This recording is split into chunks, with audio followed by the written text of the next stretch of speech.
বইয়ের জ্বালা বড় যন্ত্রণা আমার এই জীবনে আমি রাখবো না আজকে ফার্স্ট তাড়াতাড়ি শেষ কর ভাই। এই তুমি এনে কি করো? এই কি হয়ে যাস না ফার্স্ট টাইম মরমু আমি তোর জ্বালা যন্ত্রণা আর ভাল লাগে না তুই কি কম জ্বালাস কম যন্ত্রণা দেস আর বেঁচে থাকার ইচ্ছা নাই মরমু আজকে আমি এলে তুমি কি কইতেছো? তুমি যদি মরে যাও তাহলে আমার কি হইব? আমি তোমাকে অনেক ভালোবাসি। হ্যাঁ, আমি বিয়ের পরে তোমাকে অনেক জ্বালাইছি। দেখো, আমি আমার নিজের ভুল বুঝতে পারছি। তুমি এরকম করো না, আমাকে ক্ষমা করে দাও, এবারের মতো ক্ষমা করে দাও।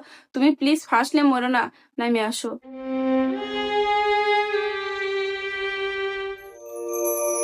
বউ তুমি আমাকে এত ভালোবাসো আমি আগে জানি নাই কিয়া যাই তুমি যে নিজের ভুল বুঝা পারছো আমি তোমাকে ক্ষমা করে দিলাম রাখ, কিসের বলে কিসের ক্ষমা? আমার নতুন না দেখ, আমি এ পর্যন্ত একদিনও পরি নাই কে ও নিয়ে গেছে ফার্স্ট লেভেলে। ওই যে দড়ি আছে, দড়ি দিয়ে ফার্স্টলে মরে গা।